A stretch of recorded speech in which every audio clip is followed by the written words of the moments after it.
पूरे संसार में केवल मनुष्य ही एक ऐसा प्राणी है जिसका जहर दांतों में नहीं बातों में होता है।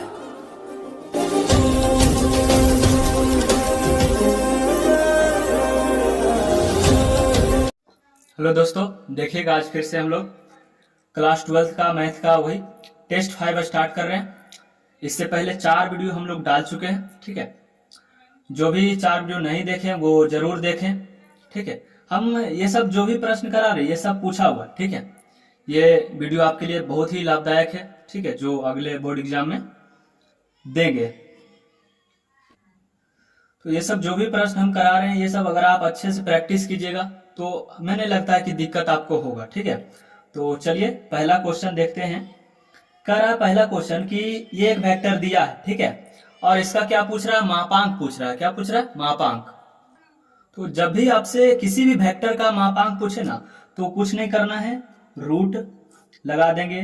रूट के अंदर होगा क्या, आई कैप के गुणांक का वर्ग। तो आई कैप के गुणांक में कौन है, एक्स है, तो एक्स का वर्ग। फिर प्लस देंगे, फिर बाई कैप के गुणांक का वर्ग है ना, जे है, ठीक है। तो सॉरी, बाई कैप के गुणांक का वर्ग क्या है, जे कैप के गुणांक का वर्ग क्या है, बाई, तो बाई स्क्वायर। उसी तरह से जेड है ना, जेड जे के कैप के गुणांक का वर्ग क्या है, जेड, तो जेड स्क्वायर है ना। ये हमारा आंसर है। क्या करना है, क्या बोले, फिर से देख लीजिएगा, ठीक है। आई कैप के गुणांक में जो भी रहेगा उसका वर्ग, जे कैप के गुणांक में जो भी रहेगा, मतलब बाई है तो बाई का वर्ग, के कैप के गुणांक में जो भी रहेगा जेड है तो जेड का वर्ग, और उसके ऊपर क्या लगा देना है, रूट लगा देना। तो ऐसा करने से हमको किसी भी वेक्टर का मापांक आ जाएगा। तो ऑप्शन हमारा बी राइट हो जाएगा, ठीक है। चलिए देखिएगा दूसरा क्वेश्चन। कह रहा है vector a dot vector a, इन दोनों को अगर हम डॉट प्रोडक्ट करेंगे तो क्या आएगा, तो वेक्टर ए का मॉड का वर्ग हो जाता है, ऐसा, ठीक है। अगर आपसे पूछता कि vector b dot vector b क्या हुआ, तो इसी तरह से वेक्टर बी का मॉड हो जाएगा। अगर आपसे पूछेगा कि vector c dot vector c क्या होगा, तो वेक्टर सी का वर्ग हो जाएगा, इसका मापांक का वर्ग हो जाएगा। तो उसी तरह से यहाँ ए था तो वेक्टर ए के मापांक का स्क्वायर हो जाता है। तो ऑप्शन सी हमारा राइट हो जाएगा। चलिए देखिएगा तीसरा क्वेश्चन। कह रहा डिफरेंशिएशन, 5 पर पावर x का डिफरेंशिएशन क्या होगा। तो ये जो 5 है ना, इसको हम लोग बोल देंगे a। तो हम लोग ऐसा जानते हैं फॉर्मूला कि a पर पावर x का डिफरेंशिएशन क्या होता है, a पर पावर x इंटू में होता है log a, होता है ना।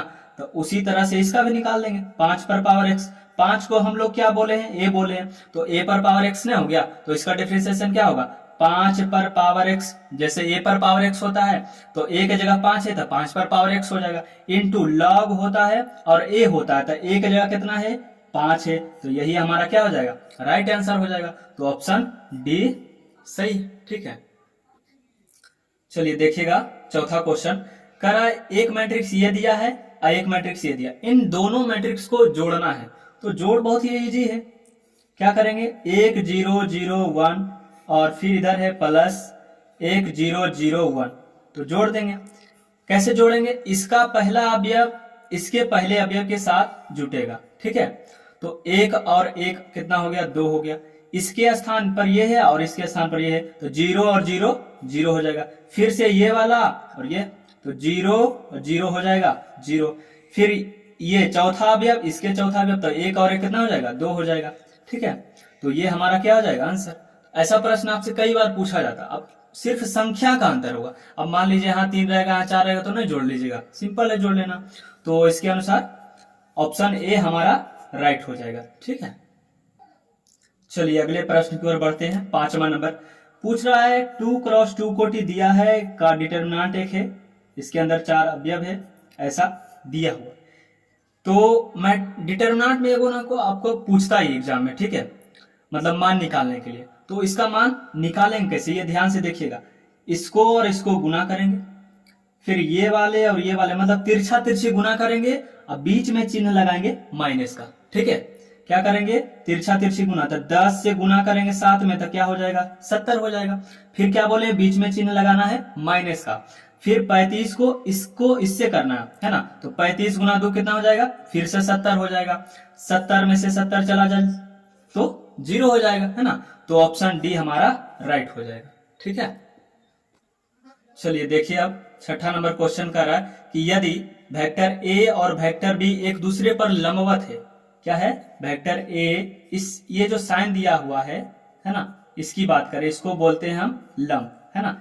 ये वेक्टर ए और वेक्टर बी क्या है, एक दूसरे के लंबवत है। तो हमसे पूछा क्या जा रहा है, vector a dot vector b का मान बताइए। तो हम लोग फॉर्मूला जानते हैं कि वेक्टर ए का मापांक इंटू वेक्टर बी का मापांक और कॉस थीटा होता है। अच्छा, लंबवत का मतलब क्या है, थीटा बराबर 90 डिग्री, है कि नहीं। लंब का मतलब तो यही है, ऐसा दिया हुआ है, ठीक है। तो इसका मतलब क्या है, 90 डिग्री। तो थीटा की जगह क्या रखेंगे, 90 डिग्री रखेंगे। तो वेक्टर ए को रहने दीजिए, इसको भी रहने दीजिए, वेक्टर बी का मापांक और कॉस का कॉस और थीटा की जगह क्या बोले हैं, 90 डिग्री। क्यों, क्योंकि वेक्टर ए और वेक्टर बी एक दूसरे पे लंबवत है, तो थीटा की जगह 90 रख लेंगे।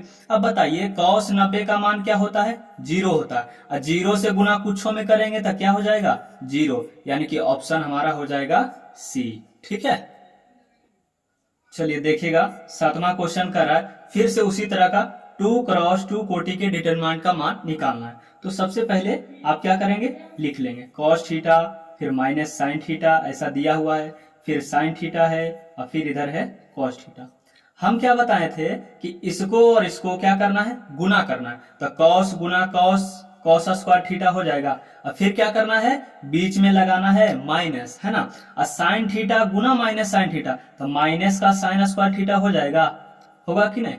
तो कॉस स्क्वायर थीटा, ये माइनस क्या क्या हो जाएगा, प्लस हो जाएगा, और साइन स्क्वायर थीटा। तो हम लोग ऐसा पढ़े हैं ना कि cos square theta plus sine square theta बराबर क्या होता है, 1 होता है। क्या होता है, 1 होता है। तो हमारा answer option A is the right हो जाएगा। ठीक है, देखिएगा 8वां नंबर क्वेश्चन, ये भी बहुत अच्छा क्वेश्चन है। क्या पूछ रहा है, tan इनवर्स 1 इसका वैल्यू क्या होगा।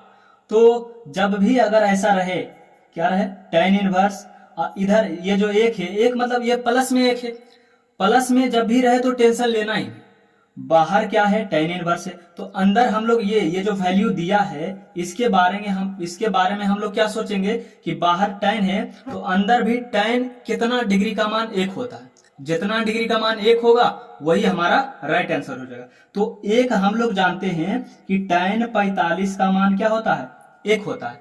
तो हम क्या बताएं, सिर्फ डिग्री, है ना। तो 45 हमारा आंसर हो जाएगा।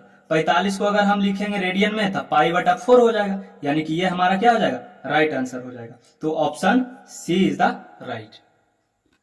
चलिए देखिएगा 9वां नंबर प्रश्न करा, साइन इनवर्स अंदर में -x है। तो ये फॉर्मूला ही होता है, साइन इनवर्स अगर माइनस में x रहे तो ये वाला माइनस बाहर हो जाता है, यानी कि माइनस साइन इनवर्स x हो जाएगा।